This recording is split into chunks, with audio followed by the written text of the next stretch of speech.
arsala rasulahu bil huda wa dinil haq liyudhhirahu 'ala ad-dini kullih walau karihal kafirun. Asyhadu an la ilaha illallah wa asyhadu anna Muhammadan abduhu wa rasuluh. Suaranya kurang keras ya? Oh, kurang keras. Ya ayyuhalladzina amanu taqullaha wa qulu qawlan sadida yuslih lakum a'malakum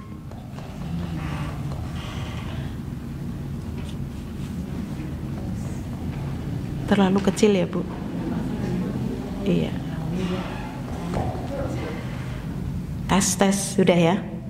Ya, tapi saya harus maju, enggak apa-apa.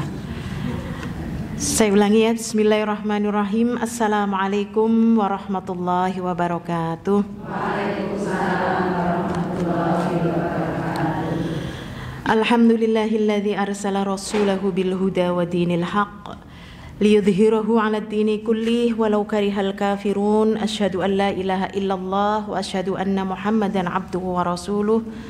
Rabbi shrah li sadri wa yassir li amri wahlul 'uqdatam min lisani yafqahu qawli. Allahumma anfa'na bima 'allamtana wa 'allimna ma yanfa'una wa zidna ilman amma ba'd. Sehat semuanya Ibu-ibu? Alhamdulillah sehat. Dengan ucapan alhamdulillah, karena ucapan alhamdulillah itu tamlaul mizan, memenuhi timbangan ya, timbangan nanti di yaumul kiamah Bu. Kalau di dunia kan ibu-ibu nggak mau gemuk ya Bu. Tapi nanti di akhirat ingin timbangan kita berat, di antaranya adalah dengan ucapan alhamdulillah. Alhamdulillah juga Rasul sallallahu alaihi wasallam menyebutkan khairud du'a alhamdulillah. Sebaik-baik doa adalah ucapan alhamdulillah. Maka perbanyaklah mengucap alhamdulillah, yaitu segala puji bagi Allah alladzi bi ni'matihi tatimmus shalihat, yang dengan seluruh nikmat yang Allah anugerahkan kepada kita maka menjadi sempurnalah amal soleh kita. Tidak lupa sholawat serta salam semoga senantiasa tercurah kepada uswah hasanah kita Nabi Agung Muhammad sallallahu alaihi wasallam beserta keluarganya, sahabat serta pengikutnya yang senantiasa istiqomah hingga datangnya hari kiamat. Ibu-ibu yang dirahmati Allah, kita masih di buku tentang dosa-dosa yang diremehkan wanita ya.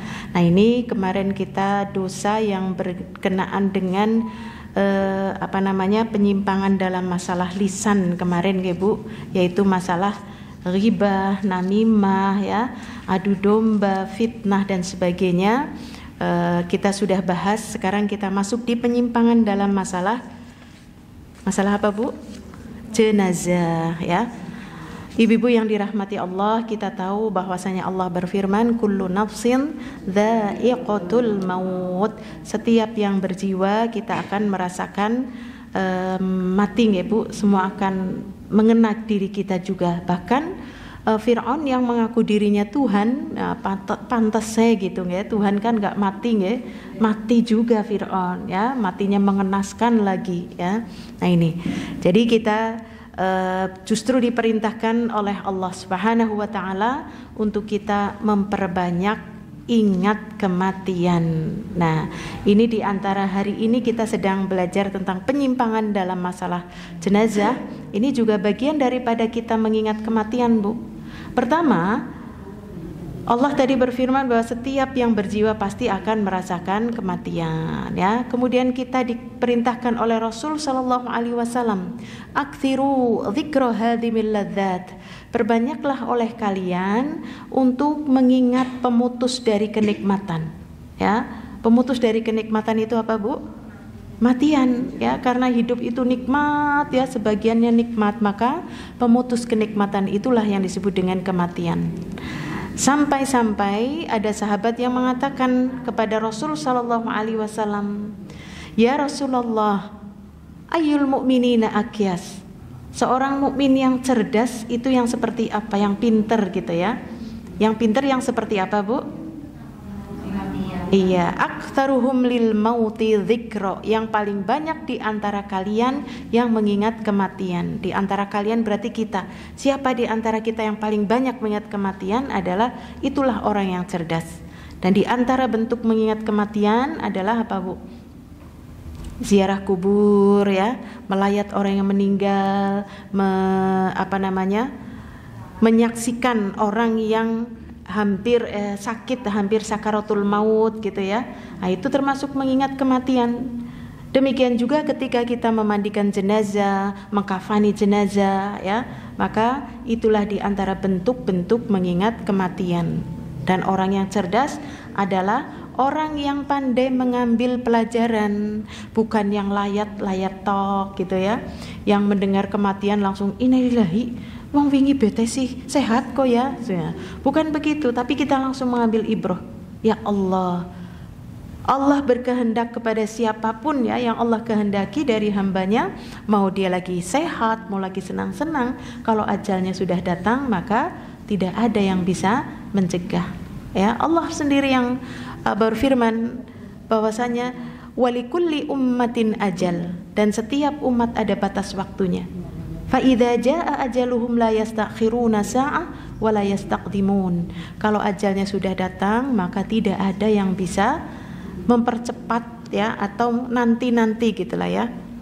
Sekarang saja ya Allah, mumpung apa, Bu? Mumpung akeh masalah, banyak utang, lagi sedih, lagi ini sikit baik gitulah ya. Sekarang saja jangan. Atau kita berangan-angan panjang nantilah ya Allah, aku perlu menangi anak putu buyut, aku kepingin jane rasane kayak apa menangi canggah. Wah, Masya Allah. Umur berapa ya canggah ya? 99 mungkin ya, Masya Allah. Nah ini, jadi ibu yang dirahmati Allah, kita tidak boleh berputus asa dari rahmat Allah. Kita tidak boleh meminta untuk segera dimatikan ya, atau cepatlah ya Allah, mumpung aku lagi kondisinya lagi putus asa begitu ya. Tapi kita justru diperintahkan berdoa. Ingat doanya Pak? Ya Allah, aku meminta kepadamu kehidup gitulah ya. Allahumma inni as'aluka apa? Ayuh tuh lupa ini. Fa idal hayatu fa kanatil hayatu khairal li wa tawaffani idza kanatil wafatu khairal li. Ya Allah, ya. Allahumma ahyini, ya Allah hidupkan aku. Ya. Idza kanatil hayatu khairal li, apabila kematian itu baik untukku. Wa tawaffani, dan wafatkan aku ya Allah, idza kanatil wafatu khairul li, apabila wafat itu baik untukku. Jadi Allah yang menentukan, jangan kita ya pula aku wis kesel li merawat gitulah ya. Aku wis ridho yakin Bu kalau ibu meninggal, Masya Allah ya. Kita tahu bahwasanya orang tua mengasihi kita untuk kita hidup. Ya kan ya Bu, hidup yang panjang dari bayi, dewasa, anak-anak, tua, terus sukses. Tapi kita terhadap orang tua, merawat kita itu untuk apa? Mati, betul ya. Karena orang tua itu sudah ajalnya sudah dekat ya. Tapi kadang-kadang betapa orang tua sabar merawat anak-anaknya ya, tetapi anak-anaknya sangat petiren ya kalau untuk merawat orang tuanya. Baik ibu-ibu yang dirahmati Allah, apa yang terjadi tadi ya Bu, bahwasanya setiap kita itu pasti akan merasakan yang namanya kematian. Kita tidak ada yang tahu, maka menjadi orang yang cerdas diantaranya adalah yang senantiasa mengingat kematian. Wa ahsanuhum lima ba'dahu isti'dadan ulaika akyas, kata Rasul sallallahu alaihi wasallam. Yang cerdas selain dia banyak mengingat kematian adalah yang paling baik dalam mempersiapkan bekal untuk menghadap Allah. Nah ini kita duduk di majelis ini lagi cari bekal, nggih napa mboten Bu? Iya. Taman surga itu supaya kita cari bekal untuk nanti kita menghadap Allah itu seperti apa ya. Nah ibu-ibu yang dirahmati Allah, di dalam buku ini kita bahas tentang penyimpangan dalam masalah jenazah, yaitu termasuk dosa besar ya yang banyak dilakukan oleh kaum wanita. Ya, di sini buku tentang Dosa-dosa yang diremehkan wanita ini menunjukkan bahwa wanita ini banyak sekali melakukannya tetapi dia tidak sadar. Di antaranya adalah berkeluh kesah ketika ditimpa musibah. Musibah akan senantiasa menimpa seorang mukminah, ya. Kita semuanya itu pasti akan ditimpa musibah hingga ia berjalan di atas muka bumi ini tanpa ada satu dosa pun pada dirinya. Berarti ujian musibah itu adalah menghapus dosa. Terbukti tadi, ya, hingga seseorang berjalan di muka bumi ini tanpa ada kesalahan.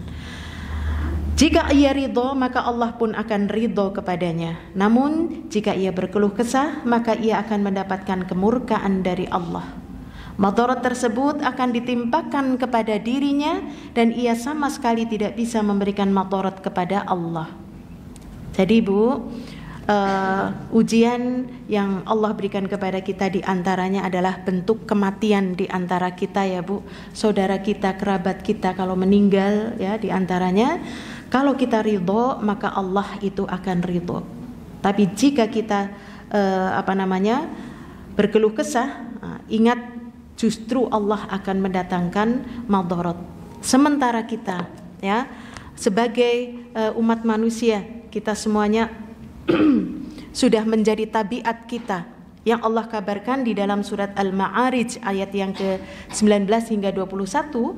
Allah Subhanahu wa taala berfirman, A'udzu billahi minasyaitonir rajim. Innal insana khuliqa halu'a. Sesungguhnya manusia itu diciptakan senang banget ngeresula. Idza massahu syarru jazua. Kalau ditimpa kesusahan, dia berkeluh kesah. Tetapi sebaliknya, wa idza massahul khairu manu'a. Kalau dia ditimpa suatu kesenangan, dia kikir, ya, dia lupa terhadap apa yang Allah telah anugerahkan kepadanya. Ini sudah menjadi tabiat manusia, tetapi bukan berarti boleh kok berkeluh kesah, ya. Nah, tetapi kita punya keimanan sehingga keluh kesah kita itu tidak sampai melampaui batas. Dari Muawiyah radhiyallahu anhu diriwayatkan bahwa ia berkata, aku pernah mendengar, ya, Rasulullah sallallahu alaihi wasallam bersabda, sesungguhnya al-fusaq, yaitu orang-orang fasik, orang-orang yang banyak berbuat dosa adalah para penghuni neraka, yaitu fusaq. Adalah salah seorang sahabat bertanya, wahai Rasulullah, siapakah yang disebut dengan al-fusaq? Maka Rasul sallallahu alaihi wasallam menjawab, dialah para wanita. Ya Allah, ya. Allah banyak sekali menyebutkan, Rasul sallallahu alaihi wasallam kemarin menyebutkan, diperlihatkanlah neraka padaku dan surga banyak sekali orang miskin, neraka banyak sekali orang perempuan, para wanita lah, ya. Masya Allah. Ternyata di sini Rasul juga sallallahu alaihi wasallam beliau mengatakan sesungguhnya al-fusaq adalah para penghuni neraka. Siapa fusaq ya Rasulullah? Dialah para wanita, ya Allah. Lalu sahabat berkata, wahai Rasulullah, bukankah wanita itu adalah ibu-ibu kita? Mungkin juga saudara-saudara kita atau mungkin istri-istri kita. Maka beliau sallallahu alaihi wasallam mengatakan, benar. Namun mereka tidak mau bersyukur jika diberi dan ia tidak bisa bersabar ketika mendapatkan musibah. Padahal ini kemarin, ya Bu, sudah dibahas tentang konsekuensi dari dua keadaan inilah. Hidup kita itu antara pahit manis, ya Bu, antara ujian dan kenikmatan, ya. Ini semua punya konsekuensi. Kalau kita diuji, konsekuensi kita apa? Sabar. Kalau diberi nikmat, syukur. Tetapi Rasul sallallahu alaihi wasallam mengatakan mereka tidak mau bersyukur jika diberi dan tidak bisa bersabar jika mendapat musibah. Ketika diberi masih saja, loh deneng semene gitulah, ya. Sudah dikasih, dia sudah mendapat, ya. Lalu dia sudah mendapatkan tempat, ibu dapat tempat duduk di, alhamdulillah. Lah deneng nang buri gitulah, ya. Masya Allah. Tidak ada saja rasa syukur. Ini ternyata kebanyakan dari para wanita. Inilah yang dikatakan fusaq, kata Rasul sallallahu alaihi wasallam. ya. Belum lagi dia mampu bersabar dalam setiap menghadapi musibah, ya. Yang terucap lebih banyak kalimat apa? Keluh kesah, aduh, deneng, seperti itu ya. Masya Allah. Kenapa dia tidak mengucap sabar? Pertama adalah diam dulu, ya. Kemudian dia ridho. Apalagi dia sampai bersyukur. Setiap ia mendapatkan ujian musibah, yang keluar dari mulutnya adalah ucapan apa? Alhamdulillah ala kulli hal. Segala puji bagi Allah dalam setiap keadaan. Nah, ini bukti seorang hamba yang kalau dia ditimpa musibah dia bersyukur. Ya, kita sudah pernah menyampaikan seperti piramid, ya Bu. Orang ditimpa musibah paling banyak, ini hampir setengah lebih. Senangnya itu berkeluh kesah. Untuk sabar ini sedikit, padahal sabar hukumnya wajib, keluh kesah ini hukumnya haram, tidak boleh gitu ya. Tapi ya tetap baik angel gitu ya. Untuk sabar ya lantap luntup tadi ya, sabar tapi sedih lagi, sudah berusaha sabar ya, keluh kesah lagi, lah dongen gitulah ya, andai dan sebagainya. Nah ini larangan dari Rasul Shallallahu Alaihi Wasallam. Jangan kita mengatakan lau anni fa'altu kana kada wa kada. Coba kalau aku gini pasti nggak akan begini. Coba kalau aku nggak nikah sama kamu, wah Masya Allah, coba dia jadi suamiku, sudah kebanjur gitu ya, masih mengandai-andai. Nah ini kebanyakan dari wanita itu mengucapkan lau, sekiranya, seandainya, coba kalau nggak gini, coba kalau nggak gitu. Tapi katakanlah qaddarallahu wa masya'a fa'al. Ini semua sudah menjadi takdir Allah dan Allah pun berkehendak. Bagaimana kita tidak tahu ini semua takdir Allah? Karena Allah sudah menciptakan manusia tadi ya, bukan manusia, makhluk, seluruh makhluknya adalah berapa tahun? 50.000 tahun sebelum Allah menciptakan langit dan bumi. Sebelum Allah menciptakan langit dan bumi, nama kita sudah ditulis, takdir kita sudah ditulis, hari ini kita mau apa, mau bagaimana keadaannya, ini semua sudah tertulis di kitab Lauhul Mahfuz. Maka tugas kita hanya mengimani saja, ya, mengimani. Kemudian ibu-ibu yang dirahmati Allah, salah satu perbuatan haram yang paling parah adalah apa yang dilakukan oleh sebagian wanita ketika ia ditimpa musibah atau ketika salah satu di antara kerabatnya ada yang meninggal dunia, ya. Karena laki-laki itu menangis ya nangis, tapi jarang untuk meraung-raung, untuk berkeluh kesah ya. Sedih, tapi yang namanya wanita ini subhanallah ya Bu, kalau tertimpa musibah orang yang meninggal dunia, wah ini seperti ia marah-marah, selalu mengeluh, bosan dengan perintah Allah ya, bosan dengan perintah Allah. Ketika Allah mengatakan sudah sabar gitulah ya, sabar kamu gak ngerasain sih gitulah ya. Nah ini wanita marah-marah, kenapa kamu gak langsung bawa ke rumah sakit, kamu ngapain saja, kenapa kamu tinggal gitu ya. Padahal itu sudah ditentukan oleh Allah bahwa memang ajalnya sudah datang, tapi dia marah-marah tadi. Dia mengeluh terus, ya Allah, aku belum ini ya sudah. Yang namanya penyesalan selalu datang terlambat ya, waliyadzubillah. Nah demikian juga tadi dia berpaling dari hukum Allah, berpaling ketika Allah subhanahu berfirman tentang sampaikan kabar gembira bagi orang-orang yang bersabar. Wabasyiris sabirin, sampaikan kabar gembira bagi orang-orang yang sabar. Siapa mereka? Yang apabila ia ditimpa musibah, qalu inna lillahi wa inna ilaihi raji'un.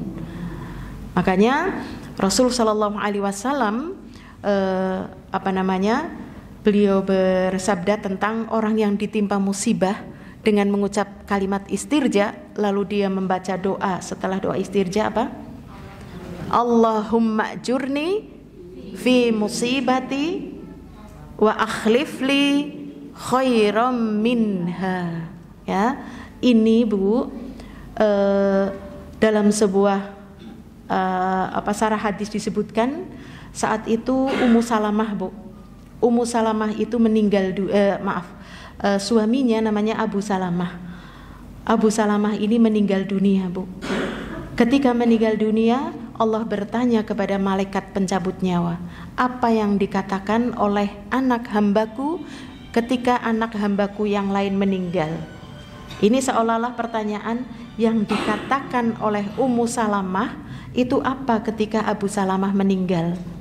Lalu malaikat mengatakan, dia memujimu ya Allah, ya, memuji ini dengan kalimat alhamdulillah ala kulli hal. Terus kata Allah apa? Bangunkan untuknya sebuah istana di dalam surga, namanya Baitul Hamd, rumah bagi orang-orang yang memuji atau rumah pujian, yaitu orang yang ketika ditimpa musibah ujian yang keluar adalah pujian kepada Allah. Tadi ya. Kemudian dia mengatakan apa lagi wahai malaikat? Lalu malaikat itu mengatakan, kemudian dia beristirja. Istirja itu kalimatnya bagaimana? Inna lillahi wa inna ilaihi raji'un. Kemudian dia berdoa. Kalimat istirja ini menunjukkan pengakuan bahwa semua milikmu ya Rob. Ini di dunia hanya sementara, aku juga hanya titipan. Semuanya akan kembali kepada Allah. Kemudian dia berdoa, Allahumma jurni, ya Allah berikan aku pahala fi musibati, dalam musibah ini, wa akhlif li khairam minha, dan gantikan untukku yang lebih baik. Subhanallah, Allah memerintahkan kepada malaikat segera gantikan untuk Ummu Salamah suami yang lebih baik daripada Abu Salamah.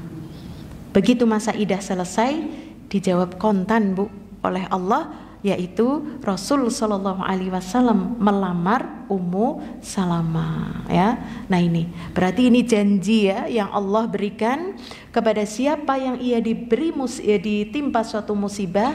Pertama yang diucap tadi ya kalimat istirja. Kalau mampu kita mengucapkan alhamdulillah ala kulli hal ya subhanallah ya. Lalu setelah itu ia membaca doa tadi, ya Allah berikan aku pahala dengan musibah ini ya Allah.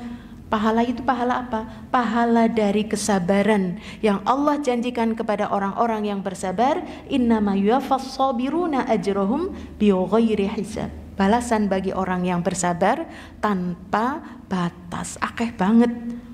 Jadi dia hanya meminta dengan musibahnya ini dengan mengucap tadi, Allahumma jurni, berilah aku pahala ya Allah fi musibati, dalam musibahku ini. Ya, wa akhlifli, dan berilah ganti untukku khairan minha, yang lebih baik darinya, dari musibah itu. Ya, bukan kalau tadi suaminya meninggal diganti suami yang baru ya, yang lebih baik, yaitu Rasul Sallallahu Alaihi Wasallam. Tapi kalau ibunya meninggal sudah sepuh terus nanti ada ibu lagi, bukan ya. Bukan itu ganti yang diberikan oleh Allah, ada yang langsung tadi ya. Tapi ada juga yang lebih baik ya. Entah Allah berikan hikmah apa sebagai hadiah yang Allah berikan atas kesabaran. Maka ini ibu yang dirahmati Allah, bentuk daripada sesuatu yang dilarang di dalam syariat bagi seorang wanita yang paling banyak ketika ia ditimpa musibah adalah berkeluh kesah. Dan di antara bentuk keluh kesah di sini ya, ia tidak ridho terhadap qada dan qadar Allah. Dia tidak ridho ya, kenapa harus aku, kenapa harus suamiku, bukan suami dia yang ditunjuk suami dia gimana ya, suamiku gitu ya. Jadi ini dia tidak ridho dengan ketetapan Allah. Ia menyalahkan Allah karena ia menganggapnya atau Allah itu bakhil ya, serta berkeluh kesah yang menyebabkan berputus asa dari rahmat Allah dan karunia-Nya. Akhirnya ketika seorang wanita tadi ditimpa musibah, ia pun akan meratap. Ia akan memukul-mukul wajahnya, menampar-nampar pipinya, menjambak-jambak rambutnya, merobek bajunya, menaburkan tanah di atas kepala, ya, mengeluarkan kata-kata yang mengandung celaan, kutukan, serta perbuatan-perbuatan keji dan buruk lainnya. Inilah yang dilarang, inilah yang namanya niyahah, meratap, ya. Sambil kehilangan, tetapi kehilangan yang amat sangat tadi ya, sambil pukul-pukul, rambutnya dijambak-jambak. Pernah lihat? Oh pernah ya. Iya, saya kira ini adat di zaman jahiliyah dulu ya. Iya, di zaman sekarang ada Bu. Ya, Masya Allah. Saya waktu itu pernah teman-teman lah ya, suaminya meninggal mendadak. Terus saya dikabari untuk Bu cepet kesini nih, istrinya lagi meratap gitulah ya, istrinya, Masya Allah, istrinya tuh lagi menyalahkan, kenapa tadi aku kan sudah bilang suruh jangan pergi gitulah ya. Jadi ini sama saja dengan meratapi takdir Allah ya enggak. Padahal mau dia pergi tidak pergi, kalau memang ajalnya sudah datang ya kita tidak ada yang bisa menghalangi ya. Tapi dia marah-marah, aku sudah bilang begini, tuh kan kamu gak lihat anak kita dan sebagainya ya. Masya Allah. Nah ini bentuk daripada niyahah ya. Saya juga khawatir sampai dia ngelepas kerudung dan sebagainya ya, Masya Allah, sambil kosean gitu lah ya. Kosean, Masya Allah. Semua yang telah disebutkan di depan termasuk perbuatan orang-orang jahiliyah yang terdahulu ya. Inilah bentuk kejahilian jahiliyatul ula, yaitu kejahilan orang-orang terdahulu tuh begitu. Tapi sekarang insya Allah lah ya, dimana kita sudah banyak belajar tentang dinul Islam, sudah paham tentang sabar ya, menghadapi ujian, makna daripada ujian, hikmah daripada ujian, maka seseorang itu akan bisa. Contoh begini, pada di lain tempat, seseorang ya, yang biasa dia berlatih kesabaran pada perkara yang kecil, maka dia pun akan siap untuk menerima kesabaran atau ia mampu bersabar ketika ia diberi ujian yang besar. Siapa mereka orang yang ketika diberi ujian kecil di ujian besar dia mampu bersabar? Adalah yang dia terbiasa bersabar dalam ujian-ujian kecil. Jangan ujian kecil dikeluhkan, ini dikeluhkan terus dikeluhkan.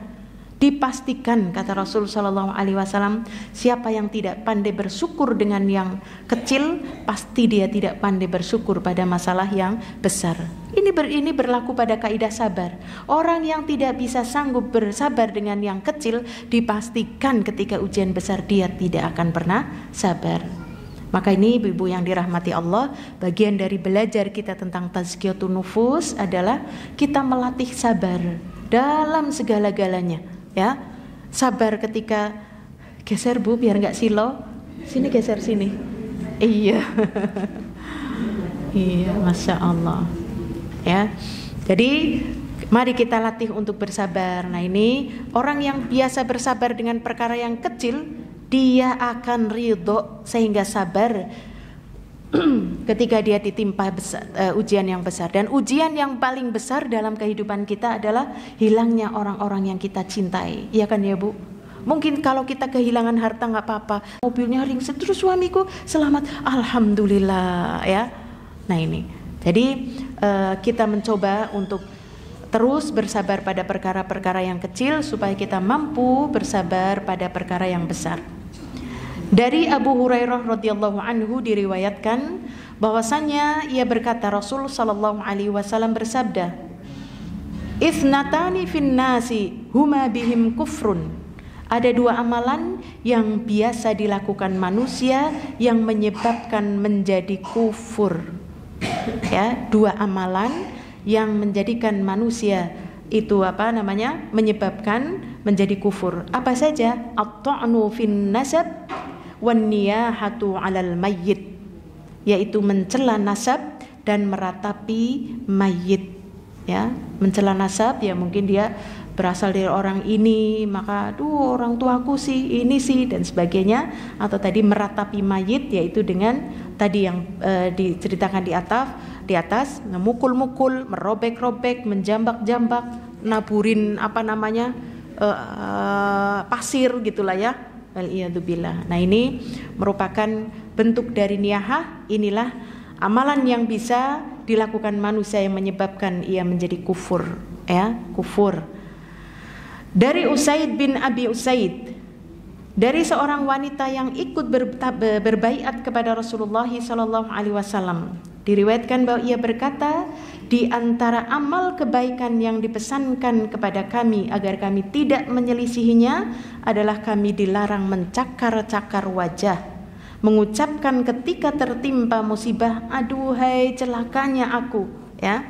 Nah ini termasuk dua hal ya yang diwasiatkan tadi. Di antara amal kebaikan yang dipesankan kepada kami, dua yang dipesankan, yaitu tidak boleh mencakar-cakar wajah, ya, maksudnya tadi mukul-mukul diri juga, melukai diri, ya, sebagai bentuk ketidakridhoan atas meninggalnya seseorang, atau dia mengatakan duhai celaka, ya, merobek-robek kerah baju dan mengacak-acak rambut. Nah ini termasuk wasiat daripada Rasul Shallallahu Alaihi Wasallam, ya, terhadap wanita, ya. Kemudian dari Jabir bin Abdillah radhiyallahu anhuma diriwayatkan bahwa ia berkata, Rasulullah Shallallahu Alaihi Wasallam memegang tangan Abdurrahman bin Auf, kemudian diajak ke tempat putra beliau yang bernama Ibrahim. Jadi putra Nabi Muhammad Shallallahu Alaihi Wasallam ada yang meninggal, lalu dia gandeng Abdurrahman bin Auf untuk melihat Abdurrahman ini, melihat Ibrahim anaknya yang sudah meninggal. Kemudian beliau mendapatkan putranya ternyata tengah menghembuskan nafasnya yang terakhir. Maka Rasulullah Shallallahu Alaihi Wasallam pun membopongnya, kemudian meletakkan di pangkuan beliau, kemudian beliau menangis.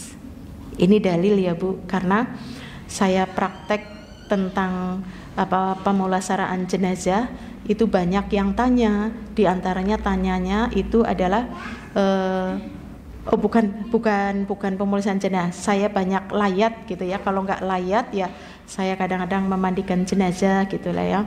Itu kadang-kadang keluarganya atau kerabatnya itu ketika ingin mencium itu anaknya gitu ya, jangan nangis gitu ya, jangan nangis, wong sedih kok suruh jangan nangis gitu lah ya. Nah, ini sebagai dalil bahwasanya Rasulullah Shallallahu Alaihi Wasallam ketika putranya, masya Allah, namanya Ibrahim, dia ibaratnya anak laki-laki kan suatu yang dibanggakan ya, kok meninggal dunia ibaratnya ya. Kemudian dia tadi sedang mengajak Abdurrahman bin Auf melihat anakku yang sedang sakit. Ternyata begitu sampai situ, ternyata Ibrahim sudah menghembuskan nafas, dipopong, dicium sambil beliau nangis ya. Beliau Nabi Shallallahu Alaihi Wasallam saja menangis. Maka Abdurrahman bertanya kepada beliau, mengapa Anda menangis? Bukankah Anda telah melarang kami menangis?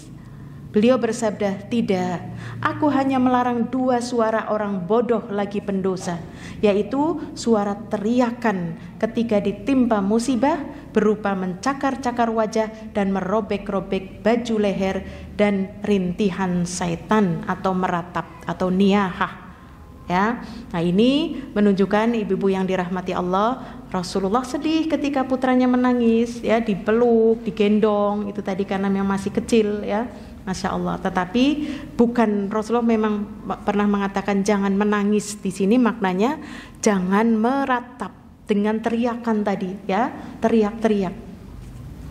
Makanya beliau mengatakan tidak, aku hanya melarang suara, ya, dua suara orang bodoh lagi pendusta, yaitu teriakan ketika ditimpa musibah, teriak-teriak kosean gitu ya. Masya Allah. Dari Abdullah bin Mas'ud diriwayatkan bahwa Nabi SAW juga bersabda, laisa minna, bukan termasuk golonganku. Siapa? Mamdarabal khududa wa saqal juyuba wa da'a bi da'wal jahiliyah. Bukan termasuk golongan kami, yaitu orang-orang yang menampar-nampar pipi, ya, menampar-nampar pipi sebagai bentuk penyesalan, pok gitulah ya, atau mukul-mukul dada, ya, merobek-robek baju, ya, merobek leher baju, kerah gitulah ya, dan yang menyeru dengan seruan jahiliyah, ya, seruan jahiliyah. Di satu daerah ada Bu, itu di daerah mana ya, yang ketika ada orang meninggal sengaja wanita itu disewa Bu, disewa untuk tadi menangis, ya, menangis sambil meratap-ratap begitu ya. Mereka itu sebenarnya disewa, dibayar supaya para pelayat dia mendengar bahwasanya yang mati itu adalah orang baik gitu ya, engkau telah mendahului kami, terus siapa lagi yang akan memberi, yang menolong dan sebagainya ya. Itu ada di suatu daerah Batak kalau nggak salah ya. Waktu itu saya lagi di Medan gitu ya. Nah itu itu pada berteriak itu disewa ya, supaya seolah-olah mayit itu adalah seorang yang sangat baik sehingga dia benar-benar merasa ketinggalan gitu ya, waliyadzubillah. Kemudian dari Abu Musa al-Ash'ari diriwayatkan bahwa ia berkata Rasulullah sallallahu alaihi wasallam bersabda, an-nahiyatu idza lam tatub qabla mautiha tuqamu yaumal qiyamati wa 'alaiha sirbalun minal qatiran. Wanita yang meratapi mayit jika tidak bertaubat meninggal dunia, berarti yang bertaubat itu yang meratap tadi. Dia kok belum bertaubat, bukan yang mati, tapi yang hidup, tapi dia meratap lalu dia belum bertaubat ya, dari ratapannya itu tadi sebelum meninggal, maka pada hari kiamat nanti ia akan dibangkitkan dengan menggunakan pakaian panjang dari tir. Tahu tir, Bu? Tir itu aspal, iya, aspal yang diumeb gitu ya. Ya Allah ya Rabb. Nah ini, dan baju besi yang berkarat, waliyadzubillah. Nah ini menunjukkan ancamannya itu pedih. Kita tahu bahwasanya setiap kali Allah memberikan atau memberitahu kepada kita ada satu ancaman di dalam neraka, pertanda itu adalah dosa besar ya, dosa besar. Nah ini ternyata wanita yang tadi meratapi mayit kok suruh bertaubat, berarti dosa besar ya. Satu, dia suruh bertobat, yang kedua kok ada adab, berarti dosa yang sangat besar. Maka ini perhatian kepada kita kaum wanita, karena wanita itu lebih baperan ya Bu, lebih mudah sedih betul ya. Mau ngelihat apa-apa, lihat dok, masya Allah, ikut merbesmili ya, mendengar cerita dok, merbesmili gitu ya, masya Allah. Makanya ini yang kemarin kita bahas di permulaan, kenapa wanita banyak sekali terjerumus tadi, karena wanita itu pertama tadi baperan, jahil, tidak mau belajar, taklid ya, kadang-kadang lalai terhadap penciptaannya di dunia. Dan Rasulullah mengatakan sallallahu alaihi wasallam bahwa nanti pada hari kiamat Dajjal itu paling banyak pengikutnya adalah para wanita. Iya, karena wanita itu tadi baperan ya, baper gumun gitulah ya. Nah demikian juga ini tadi sedih, tetapi kita sudah tahu nggak Bu, ternyata meratap-ratap yang sampai sedemikian itu adalah satu perkara yang dilarang ya, yang disuruh oleh Rasulullah Sallallahu Alaihi Wasallam bertaubat. Dari Abu Musa al-Ash'ari lagi ya, diriwayatkan bahwa Rasulullah Sallallahu Alaihi Wasallam bersabda, saya bacakan artinya saja. Tidak ada seorang yang meninggal dunia, kemudian orang-orang menangisinya seraya berkata, duhai pemimpinku gitu ya, duhai Tuan, ibaratnya. Berarti orang yang sangat kehilangan sekali. Atau yang semisal dengan itu, kecuali akan datang dua malaikat yang memukul dan menendang dadanya. Apakah benar kamu seperti itu? Ya. Nah ini berarti menunjukkan orang tersebut nanti akan ditendang tadi ya oleh malaikat, dadanya kayak apa ditendang ya. Nah ini ketika meniyahah tadi, meraung dengan meninggalnya seseorang lalu menangisinya dan berkata wahai pemimpin, berarti menunjukkan maknanya aku sangat kehilangan engkau, sosok yang sangat ya, padahal kan belum tentu ya Bu ya. Karena apa? Kebaikan dan keburukan dari mayit yang paling tahu adalah satu keluarganya, iya kan ya Bu? Iya, yang paling tahu itu keluarganya. Karena ada Bu, ada seorang yang begitu di luar dia begitu baik sekali, dia dikenal kebaikannya ya, tetapi di dalam rumahnya ya Allah ya, dia sangat ditakuti oleh anak dan istrinya, keluarganya, karena diktator misalkan ya. Jadi orang yang paling tahu adalah keluarganya, kemudian tetangganya. Makanya Rasul Shallallahu Alaihi Wasallam ketika ada seorang jenazah, muru bi janazatin, yaitu lewat jenazah yang sedang dipanggul, lalu orang-orang mengatakan dia orang baik loh, telah meninggal dunia, ya kita kehilangan begitu. Yang berbicara itu para tetangganya. Maka Rasul Shallallahu Alaihi Wasallam mengatakan wajabat, kau benar karena kau sebagai saksi atas kebaikan orang tersebut. Ya. Di lain waktu ada jenazah lewat, lalu tetangga itu sedang mengatakan tentang keburukannya. Alhamdulillah aman kampungnya dewek gitulah ya. Jadi menceritakan tentang keburukan tadi. Maka Rasul Shallallahu Alaihi Wasallam pun mengatakan wajabat, ya benar apa yang kau katakan, ya bahwasanya tetangga itu akan menjadi saksi tentang keburukannya, ya. Nah ini menunjukkan ibu-ibu yang dirahmati Allah, kita tidak boleh pula mengatakan tadi ya, menangisi apalagi sampai berucap dusta. Kemudian dosa berikutnya pada penyimpangan dalam masalah jenazah adalah berkabung lebih dari 3 hari, ya berkabung lebih dari 3 hari kecuali terhadap suaminya, ya. Lamanya berkabung bagi seorang wanita yang ditinggal mati suaminya adalah 4 bulan ya, 4 bulan 10 hari ya. Itu kalau seorang istri ditinggal oleh suaminya, ya. Ia wajib tidak berhias baik dengan celak, dengan daun pacar, minyak wangi, baju yang indah atau yang ada hiasannya, ya. Mengenakan perhiasan atau keluar dari rumahnya kecuali karena ada satu keperluan yang mendesak. Jadi ini banyak Bu, Masya Allah. Saya pernah mendengar cerita bahwasanya ini yang cerita teman saya, dia kakaknya laki-laki baru meninggal, istrinya dia sudah jalan-jalan ke mall ya, sudah habis itu makan-makan katanya ya, terus dia bilang gimana itu ya Allah, apa nggak ada yang ngasih tahu katanya, ya apa nggak ada yang ngasih tahu, ya mau dikasih tahu dia bilangnya begini, aku kan capek ngurus ketika sakit, aku nggak pernah pergi-pergi, sekarang aku kepingin pergi, ya Allah. Nah ini dikiranya perkara ringan, ya, tetapi ini termasuk menyalahi. Bukan berarti tidak boleh pergi, boleh pada suatu perkara yang memang menuntut dia lah ya, untuk dia mungkin pergi ke pasar. Tapi kalau sudah ada yang pergi ke pasar ya pergi, ya. Kalau bekerja, contoh wanita bekerja, saya nggak tahu ini wanita yang PNS itu kalau misalkan suami meninggal apa diperbolehkan 4 bulan 10 hari atau tidak boleh ya? Masya Allah. 3 hari, Allahul Musta'an. 1 minggu paling ya, 1 minggu ya. Tapi kalau sampai 4 bulan tidak boleh, soalnya kan kering. Iya ya, iya. Jadi lalu bagaimana ya? Apakah seorang wanita ini terus jadi keluar? Ya tidak. Diperbolehkan dia berangkat kerja.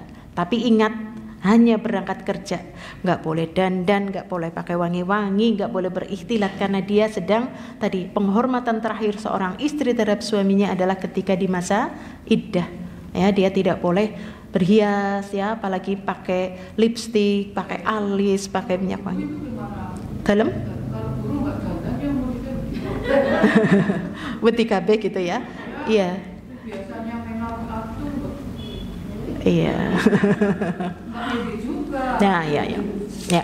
Jadi ada dalil yang mengatakan iya.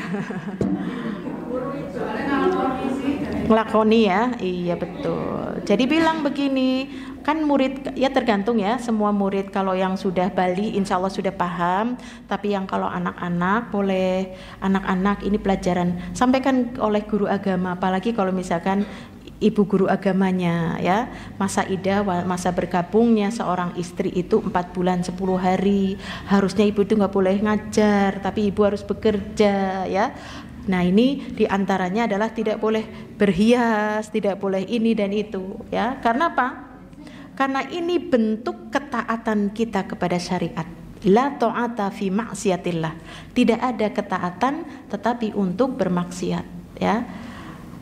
Jadi ketaatan itu hanya kepada Allah ya, kepada manusia tidak ada ketaatan. Atau mungkin kepala sekolahnya pucet teman bok dandan gitu ya.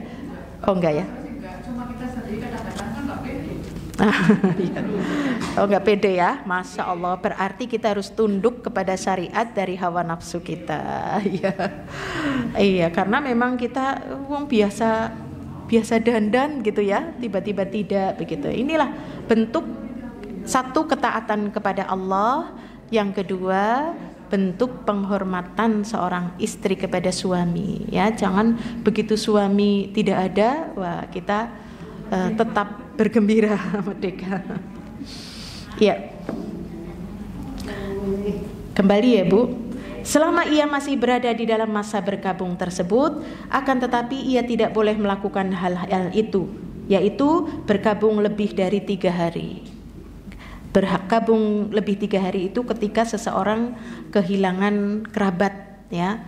Saya misalkan kehilangan orang tua ya, tapi kehilangan tetangga gitu ya, karena sahabat saking sedihnya ikut-ikut dia bersedih sampai lebih dari 3 hari, ini tidak boleh ya. Tetapi hanya seorang istri kepada suaminya saja yang ia berkabung sampai 4 bulan 10 hari ya. Jika ia meninggal bukan karena suaminya, jika ia menambahnya, maka hal tersebut sudah termasuk berlebih-lebihan yang tercela menurut syariat. Dari Zainab binti Salamah diriwayatkan bahwa ia berkata, saya pernah masuk ke dalam rumah Ummu Habibah, istri Nabi SAW. Kemudian Ummu Habibah berkata, saya pernah mendengar Rasulullah SAW bersabda, tidak halal bagi seorang wanita yang beriman kepada Allah dan hari akhir berkabung atas si mayit lebih dari 3 hari kecuali terhadap suaminya ya. Maka waktu berkabungnya adalah 4 bulan 10 hari. Kemudian aku masuk ke rumah Zainab binti Jahsy.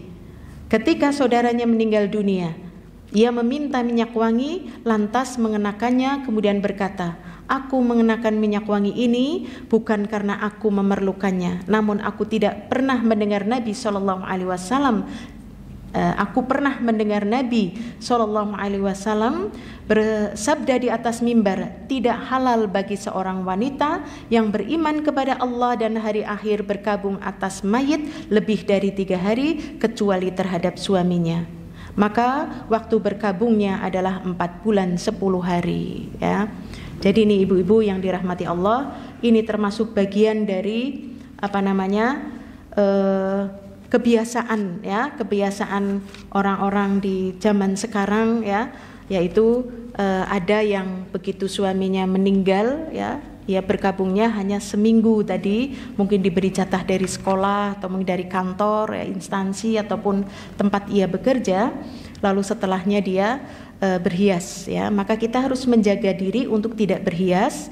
Demikian juga kalau ke kantor, cukuplah dia ke kantor ya, habis itu pulang ke rumah, berangkat langsung pulang ya. Jangan kita mengatakan wong wis lagi sedih ditambah sedih maning gitu lah ya. Ini perintah Allah. Perintah Allah ini tadi tentunya untuk memberikan manfaat ya, bukan memberikan madharat ya, karena ini sebagai bentuk tadi ya, penghormatan seorang istri yang terakhir kepada suaminya. Kemudian yang berikutnya adalah yang bentuk penyimpangan dalam masalah jenazah, yaitu seorang istri berjanji untuk tidak menikah lagi setelah kematian suami. Jika penghancur berbagai kelezatan dan pemisah segala persatuan yaitu kematian telah menimpa salah seorang pasangan suami istri, maka berakhirlah hubungan pernikahan antara keduanya ya. Setelah itu sang istri dibolehkan menikah lagi dengan orang yang disukai ya, tentunya setelah masa iddah habis, setelah 4 bulan 10 hari. Hal ini merupakan hak istri untuk disyariatkan. Oleh karenanya Nabi SAW dalam hadisnya yang jelas lagi sahih melarang seorang wanita berjanji ya untuk tidak menikah lagi setelah kematian suaminya. Enggak, pokoknya aku enggak akan menikah lagi. Ini saya pernah melayat seorang istri dokter ya, masya Allah cantik bu, masih muda gitu ya, lagi bahagianya la qadarullah terkena COVID ya waktu itu ya, masya Allah. Lalu dia mengatakan, saya berjanji tidak akan menikah lagi ya. Dia mengatakan begitu, saya mau bilang gak boleh, dia lagi bersedih, sabar, jangan bicara seperti itu. Saya hanya bilang begitu. Begitu sudah berjalan sekitar 3 tahun, dia datang ke saya, Us, ada yang suka sama saya. Masya Allah. Jadi saya nggak akan bilang katanya gitu ya. Nanti saya bikin malu. Ya sudah, karena jenengan cantik Bu. Kalau tidak demikian maka fitnahnya itu lebih besar. Kalau jenengan mau menutupi fitnah yang jenengan keluar kalau jemput anak-anak saja, anak-anaknya masih kecil Bu, ya masih SD. Waktu itu yang paling gede ya SD kelas 6 ya, kemudian TK, Masya Allah ya. Karena masih muda, masih cantik seperti itu. Jadi tidak boleh tadi ya seorang wanita terutama ini wanita yang masih muda lah ya. Muda itu sampai usia berapa? 50 apa 60? 60 masih muda ya? Iya. Iya, kecuali sudah sepuh banget gitulah ya. Ya mau menikah lagi ya nggak apa-apa. Orang main. Orang apa Bu? Ya, Masya Allah. Ya hidupnya nggak usah bareng sama cucunya Bu, ya Masya Allah. Iya, hidupnya ikut kakeknya sana ya, Masya Allah. Ya. Kenapa? Oh sama bujang malahan nenek-nenek ya. Ada ya viral ya. Ya Allah, nenek-nenek dengan bujang nenek-nenek ya dengan bujang, Masya Allah ya. Jadi tadi ya Bu, tapi ini pernah dikisahkan seorang sahabiah yaitu Abu Darda dan Ummu Darda, Masya Allah. Kisah cintanya ini Masya Allah ya. Abu Darda itu sangat mencintai Ummu Darda, ya sangat mencintai. Dia itu mengatakan ketika pertama kali menikah dia mengatakan, Ummu Darda, nanti dalam pernikahan ini kalau aku lagi marah, tolong ya kamu diam, ya kamu diam. Nanti aku akan kau telah meredam emosiku. Demikian juga nanti kalau kamu lagi marah, aku akan diam. Soalnya apa? Kalau tidak seperti ini, betapa banyak rumah tangga terjadi perceraian hanya dengan sebab tadi. Ini marah, istri ikut marah. Ini marah, tambah lagi marah. Ya. Kemudian menjelang wafatnya Abu Darda, Ummu Darda itu mengatakan ya Abu Darda cinta tadi dia.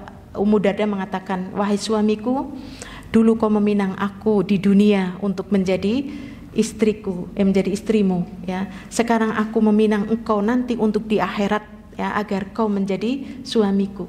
Masya Allah, so sweet banget ya Bu. Lalu setelah itu Abu Darda mengatakan, jika kau ingin bersamaku di dalam surga, maka setelah aku wafat kau jangan nikah lagi ya. Masya Allah. Padahal Ummu Darda cantik Bu, ya cantik banget. Maka dia berjanji untuk tidak menikah lagi ya. Jadi dalam sebuah riwayat juga disebutkan seseorang nanti pada hari kiamat dia akan bersama suaminya yang terakhir ya, suaminya yang terakhir. Karena apa? Orang yang dia menikah lagi dengan suami yang kedua, pasti dia akan mikir, suamiku yang pertama itu baik banget, maka kalau aku mau nikah lagi setelah kematiannya, aku harus cari yang lebih baik dari suamiku. Ini sudah dipikirkan Bu. Bukan asal suamiku yang pertama yang dibilang bukan baiknya, suamiku yang pertama itu jelek wajahnya, jadi ini lebih ganteng kok misalkan, tapi tidak dilihat agama akhlaknya ya, dia celaka ya. Jadi tadi ya.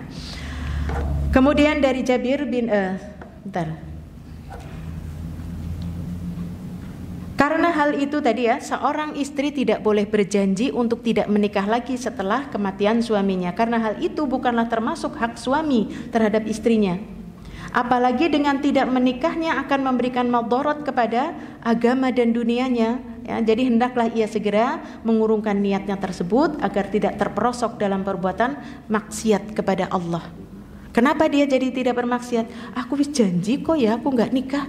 Tapi ada yang seneng, aku seneng, hatiku terpikat. Nah ini pun menjadi dia berbuat maksiat ya kepada Allah ya. Dia mengingkari, dia mau iya mau tidak, tapi hatinya dia merindukan misalkan dan sebagainya. Dari Jabir, dari Ummu Mubashir Al-Ansari radhiyallahu anha diriwayatkan bahwa Nabi SAW pernah melamar Ummu Mubashir binti Al-Bara bin Ma'rur.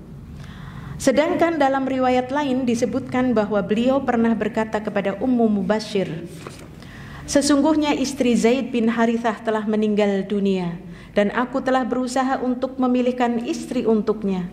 Maka aku pilih engkau untuk menjadikan istrinya. Maka ia menjawab, sesungguhnya aku telah berjanji kepada suamiku untuk tidak menikah lagi setelah kematiannya. Maka Rasul SAW bersabda, sesungguhnya sikapmu tersebut tidak benar, yaitu seorang istri yang berjanji kepada suaminya untuk tidak menikah lagi sepeninggal suaminya.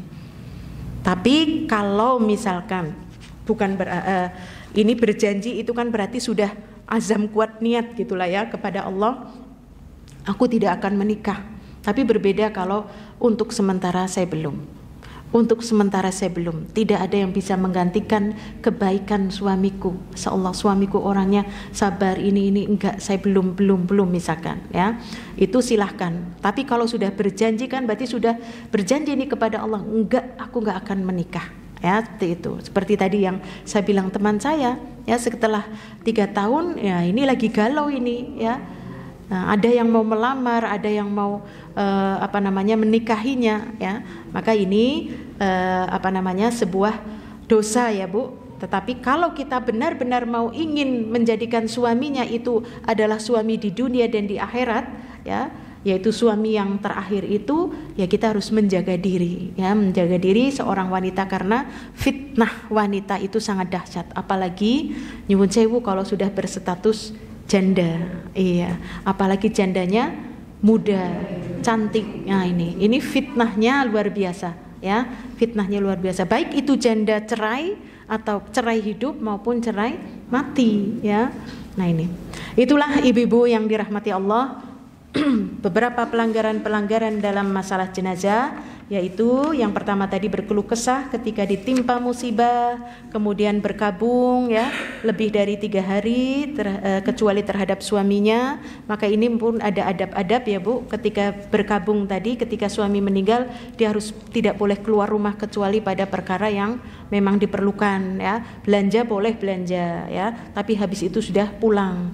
Dia menghindari dari tadi wangi-wangian ya, bahkan celak mata pun tidak boleh ya, pacar ya, pacar, celak, kemudian minyak wangi, baju yang indah ya, seperti itu dilarang. Demikian juga tentang janji seorang wanita untuk dia tidak menikah lagi setelah kematian suaminya.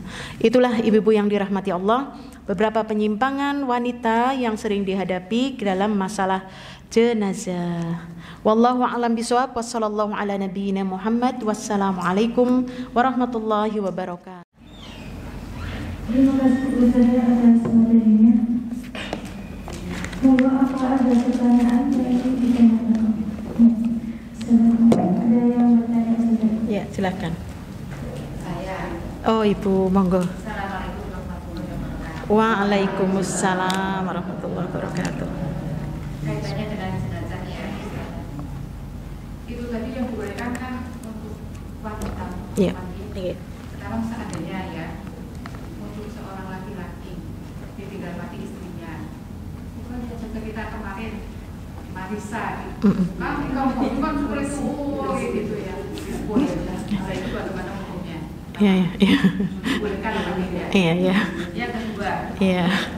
Yang kedua, tadi kan kalau untuk wanita 4 bulan 10 hari, berlakukan untuk laki-laki. Yang ketiga, mewakili 3 ya Bu, 3 orang ini mewakili. kalau nggak ada yang lainnya itu nggak Nganget betul. Yang ketiga, saya pernah melihat. Tadi Ustazah mengendikokan bahwa kalau ditinggal mati suami atau keluarganya, suami terutama itu kan nggak boleh munggar, kan? Iya betul. Garis-garisnya kan gitu. Iya. Saya pernah melihat pada suatu ketika saya lihat justru satu keluarga malah gagal mau pulang pikir ngapain itu perlu gagal. Nah itu bagaimana hukum? Oh iya. Kalau saya sih sudah tua, suami saya cukup satu, jadi kan Masya Allah. kedepannya terus umpamanya mudah-mudahan suami saya panjang umur kalau Iya. banyak juga salah ibu cuman si waris ini itu. Belum tahu. Pertanyaan. Iya. Saya mohon untuk dijawab. Iya, Masya Allah. Bismillahirrahmanirrahim wassalatu wassalamu ala rasulillah. Bok saya lupa ya. Saya lupaan. Pertanyaan pertama tadi tentang bagaimana sikap artis tadi ya ketika ditinggal mati istrinya. Secara umum laki-laki lah ya. Iya, sikap laki-laki ketika ditinggal mati oleh istrinya, apakah tidak boleh sedih? Boleh. Rasulullah saja boleh bersedih, asalkan tadi yang namanya niyahah itu yang diharamkan sampai dia mukul-mukul, tapi sedih nangis seperti itu ya silahkan. Saya nggak lihat bagaimana nangisnya suami tadi ketika ditinggal istri. Tapi kalau saya melihat dulu bapak mertua saya meninggal oleh istrinya ya, dia tenang sih, biasa saja ya. Tapi bukan berarti biasa saja gue ora cinta ya, belum tentu ya. Atau ketika seorang suami ketika ditinggal istri sampai nangis kan mesti cintane bucin, wah sampai itu ya. Itu pun ya bisa jadi seperti itu ya. Pertama kalau yang bercerita tentang artis itu kan kemarin saya juga dengar saja ya, meninggalnya mendadak ya, padahal dia habis aktivitas ya, masya Allah dia cantik dan sebagainya, mungkin kebersamaannya tiba-tiba ditinggal kok ora pamit gitulah ya, nggak pakai pesan, nggak pakai apa, nggak pakai sakit dan sebagainya, mungkin itu sebuah kesedihan yang mendalam, maka ekspresinya seperti itu. Apa itu menunjukkan cinta tadi ya, cinta mati atau bucin? Ya wallahu a'lam ya itu. Apakah boleh bersedih ya, boleh bersedih karena memang itu mengagetkan banget, mengagetkan sekali untuk siapapun. Kemarin sepekan yang lalu itu saya punya teman, punya adik laki-laki satu-satunya dalam keluarga besar laki-laki, meninggal mendadak. Padahal saat itu dia lagi mau diajak sama dirinya itu teman saya, yuk kita ke ini dulu yuk, mau makan apa-apa. Begitu dia sampai rumah, dia langsung meninggal, masya Allah. Dia duduk, minta dibikinin minum, meninggal. Subhanallah ya. Adiknya ya kakaknya itu ya kaget banget, nangisnya sampai subhanallah. Ini maksudnya bersedih sambil ngomong, wah aku gini dan sebagainya ya. Jadi yang dilarang adalah tadi bentuk niyahah adalah sampai menampar-nampar, menyakiti diri. Tapi kalau sedih sampai nangisnya seperti itu ya silahkan ya, silahkan. Yang penting tidak berlebihan. Yang kedua adalah tentang wanita 4 bulan 10 hari, laki-laki berapa? Untuk laki-laki berapa? Kadang-kadang kan laki-laki belum ada 40 hari aja kan ada yang sudah bisa ada di wanita. Iya. Iya betul. Bahkan istri belum meninggal sudah nikah. Iya. Iya kan?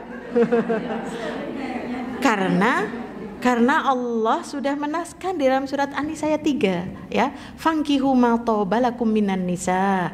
Kalau kamu mampu nikahilah wanitamu masna wa thulatha wa ruba. Ini Allah yang mengatakan kalau kau mampu. Nah, ini tidak harus setelah istri mati nikah, lalu ini kedua nikah. Tidak, ini masih hidup kau nikah lagi, yang kedua lagi hidup nikah lagi, tiga-tiganya hidup nikah lagi. Sudah pol sampai 4. Jadi bagaimana dengan seorang laki-laki di masa berkabung, dia tidak ada 4 bulan 10 hari, tidak ada? Boleh. Nah, kalau laki-laki nikah lebih dari 4 harus dicerai 1. Ada itu kan? Ada. Irama itu kan 7 ya. Oh, aduh. Jenengan masya Allah. Iya. Update terus ya Bu. Iya. Kalau lebih dari 4 ceraikan. 1 kalau 5. Ini terada di daerah Banyuwangi atau apa ya? Madura, daerah Madura. Ada seorang laki-laki, istrinya itu 12. Dibelikan rumah yang seperti istana. Akhirnya turunlah dari MUI untuk berapa tadi 12. Berarti suruh 8 istri diceraikan. Tapi dia tidak mau, ya dia berbuat dosa, itu melanggar syariat. Ya karena perintahnya adalah masna wa thulatha wa ruba, ya 2, 3 atau 4. Ngaten nggih Bu. Dan pertanyaan yang terakhir apa ya tadi ya? Saya sampai lupa. Ada orang yang keluarganya meninggal, suaminya meninggal, Oh iya, istrinya berdandan. Iya, itu bagaimana? Mungkin dia belum tahu. Dia tidak duduk di kajian seperti ibu-ibu semua, ya. Karena agama ini yang memerintahkan, berarti dia menyelisihi syariat. Dia berdosa, jangan dikira ini yang diceritakan kan dosa-dosa yang diremehkan, ya. Ini banyak diremehkan karena tahu bahwa suaminya, teman-teman suaminya itu para pejabat mungkin saya sambil pakai baju hitam berdandan biar dalam sedihnya aku tetap cantik misalkan, ya. Nah, ini dia karena dia tidak tahu, ya. Bisa jadi karena tidak tahu, ya. Mudah-mudahan suatu ketika dia tahu sehingga dia bertaubat atas kesalahannya. Wallahu a'lam bishawab. Pertanyaannya mewakili Ibu. Iya, mewakili semua. Terima kasih banyak buat pertanyaannya dan terima kasih juga untuk materi yang sudah disampaikan oleh Ustazah Istiqomah pada sore hari ini. Semoga apa yang beliau sampaikan memberikan pelajaran yang baru buat kita dan semoga kedepannya kita juga menjadi manusia yang lebih baik lagi dan lebih baik. Amin. Sudah tidak ada pertanyaan lagi Bu? Tidak. Sudah mantep.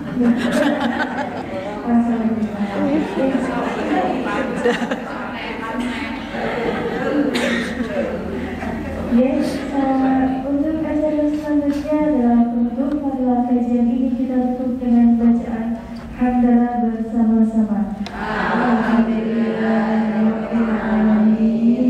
Dan diteruskan dengan doa kafaratul majelis. Subhanallah wa bihamdihi, asyhadu an la ilaha illa anta, astaghfirullah.